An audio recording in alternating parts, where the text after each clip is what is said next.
Hi, welcome women. Happy Wednesday. As you may know, I try to jump on video sometimes on Wednesdays to answer some of our frequently asked questions. So if you are new here to our community, welcome. We are so glad you're here. If you ever want to check out, for anybody watching this, if you ever want to check out some of our other FAQ videos, look at the files section here in the group. These are private videos for our welcome community, because we know that many of us are entering into this conversation at all different levels and stages and pieces of knowledge, but we all desire to grow and learn together. And so our hope with these videos is that they help address some of the questions that we get most often. And today I wanted to talk a little bit about migrant caravans. Now, this time last year, migrant caravans were all over the news. We heard a lot about people who were traveling up from Honduras, El Salvador, Guatemala in particular, traveling in caravans up through Mexico, and were headed toward the US border. There was a lot of concern about these groups at the time, particularly about the intentions. Was this malicious? Was it an invasion? Why were people traveling like this? And there's been a few things we don't hear about it as much currently, and some of that has to do with the changes the U.S. has made in the ways that we're addressing asylum seekers, which I talk about in another video, so feel free to check that out. But that has made it much more difficult for people to be eligible and to apply for asylum.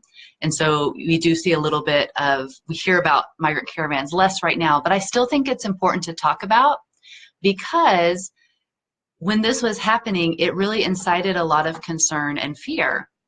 And it was maybe difficult for people to understand exactly why it was happening. So I wanted to talk about that just a little bit, of why people are trying with that. I have notes, so it helps me remember everything I wanted to say.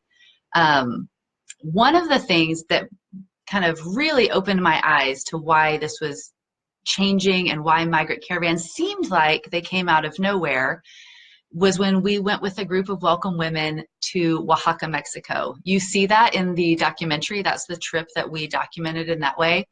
But there was an organization that we spoke with while we were there that's not in the documentary, but really, for me, helped address this question of migrant caravans. Because even as someone who had been learning about and involved in immigrant issues for many years, I had never really heard of migrant caravans before. That felt new.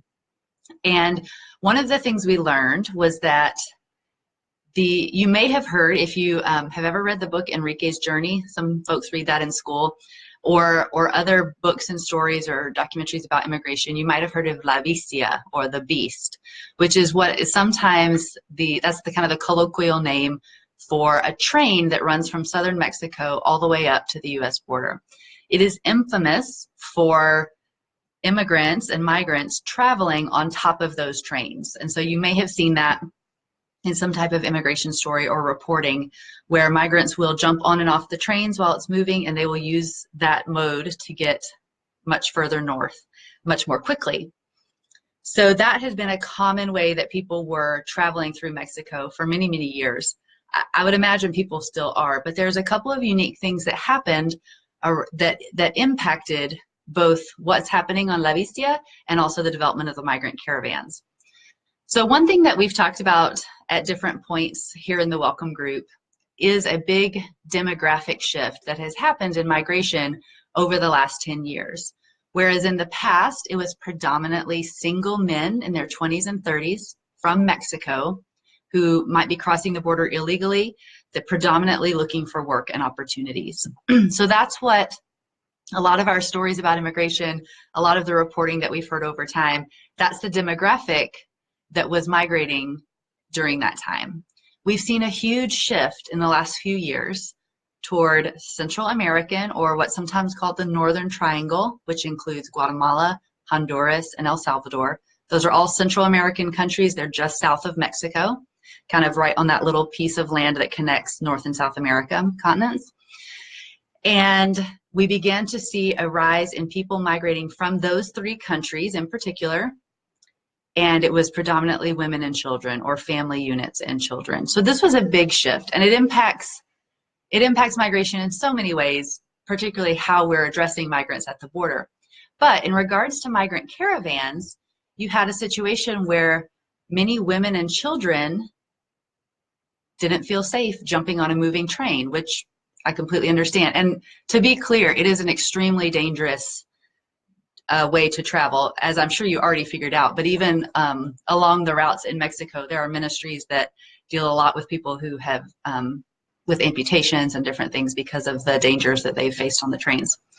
So women and children weren't necessarily keen on traveling via train, and they often felt safer in groups. And so this began to lead to some of the early formation of migrant caravans, as well as there was a rise in organized crime happening on the trains. So while you had the physical dangers of just traveling on top of a train, now you begin to have all these social dangers of the cartels and different organized crime really targeting vulnerable migrants on that trip. This encouraged people to look for other avenues of travel. And often traveling in a caravan was more affordable than hiring a smuggler, especially if you're a family unit. That can get very pricey. Smugglers, I'm going to have to look that one up, but it's several $1,000s to hire a smuggler. And so this is not always in reach of people, especially if you're trying to migrate with an entire family unit. As well as the violence and the danger of traveling through the train. This began to lead to the formation of migrant caravans, and they began to travel different routes. They actually showed us a map when we were in Oaxaca of how the train comes up kind of the eastern side of Mexico, but a lot of the caravans were going through the center of the country and in different places. And I would suspect as well that some of these things have a tendency to snowball. So if you've considered migrating for some time, or you are experiencing danger and you're not sure how to get away from it, and then someone you know says, I'm joining this caravan, then that's going to lead to more people joining, which caused some of those numbers to really swell to become these newsworthy, very significant groups of people all migrating together. And so I just want to talk a little bit about that, and I'd be happy to answer, if I can, any questions that you have, so feel free to leave those in the comments. But I think as I was watching the news this time last year, and like I said, it felt like it came out of nowhere. It was really helpful to get that context when we were in Mexico about the shifting demographics, the danger that was growing on the train, as well as the affordability of traveling with a group of people versus hiring a smuggler. All of that was sort of the perfect storm that encouraged people to gather together. And these were also groups of people who were not trying to cross the border illegally. They were approaching the border to legally apply for asylum. And so that was really just a big shift in how people were approaching the border. And I hope that's helpful as you think about migrant caravans, as maybe people ask you about it. And again, if you have any questions, feel free to watch some of our other videos, or also to ask questions in the comments. Someone's calling me.